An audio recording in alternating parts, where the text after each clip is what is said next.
The Mystery Behind the Model for the Statue of Liberty. This article was narrated using an AI voice. Here's what you'll learn when you read this story. The Statue of Liberty was the work of French sculptor Frédéric Auguste Bartholdi.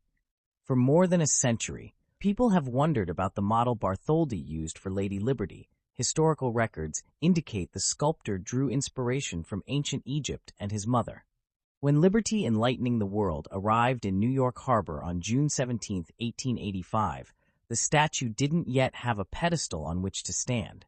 It wasn't until more than a year later when the statue, more commonly known as the Statue of Liberty, would be put in place.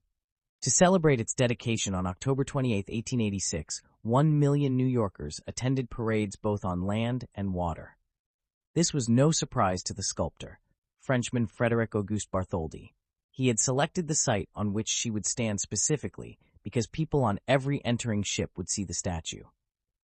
Bartholdi called this location, now known as Liberty Island, the gateway to America. Despite her wait for a home, both American and French citizens had seen parts of the Statue of Liberty for at least a decade before her placement. The arm holding the torch was shown at the 1876 Centennial Exposition in Philadelphia, while her head and shoulders were displayed at the 1878 Paris Universal Exposition. Whether in parts or in her entirety, the mysterious woman with a 3'8" nose and 2'6" eyes looked familiar to many Americans. However, her origin story wasn't well known. Early on, people wondered whose face had become the personification of life, liberty, and the pursuit of happiness. Even 100 years after the arrival of the Statue of Liberty, and after the information was readily available, the internet became rife with claims that its true model was a woman whose first husband was one of America's great inventors, and her second husband was European royalty. Alas, this isn't the case, but the true story does involve ancient history and strong family ties to the sculptor. Decades before he began to sketch his most famous work, Bartholdi researched the Colossus of Rhodes, a statue believed to be over 100 feet tall and considered one of the 7 wonders of the ancient world. He looked to the Colossus for inspiration when he hoped to design a statue for the entrance to the Suez Canal in Port Said, Egypt. His plan was to sculpt a robed female bearing a torch to guide ships. Bartholdi called this statue, which was never built, Egypt Carrying the Light to Asia. Historians believe these same sketches were used at the start of Bartholdi's work for the statue in New York Harbor.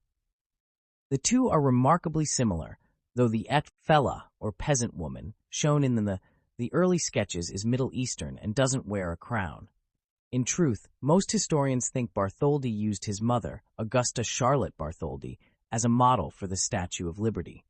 In 1876, Bartholdi introduced a French senator to his mother, and the senator remarked that she looked like the statue. Bartholdi responded that she was the model, according to Barry Marino, author of the Statue of Liberty Encyclopedia and a National Park Service librarian at the Statue of Liberty National Monument and Ellis Island. Then, many years later, in the early 21st century, internet rumors began, insisting that Bartholdi's model was Isabelle Boyer, a French woman married first to the inventor of the sewing machine, Isaac Singer, and then to a duke from Luxembourg. There's been no documentation of this, and she isn't mentioned in the National Park Service's information about the statue. Another more likely inspiration is the Roman goddess Libertas, a female robed figure found on American coins and civic art beginning in 1793, according to Moreno, who wrote about her extensively in his book. Because of her status as a goddess, many Americans said the statue was disrespectful and not in line with the country's Judeo-Christian basis. One 1880 article said the Statue of Liberty proclaims that mankind receives true light not from Christ and Christianity, but from heathenism and her gods. Despite this early reaction, the sight of Lady Liberty continues to be a hopeful symbol of freedom for many people, not just Americans.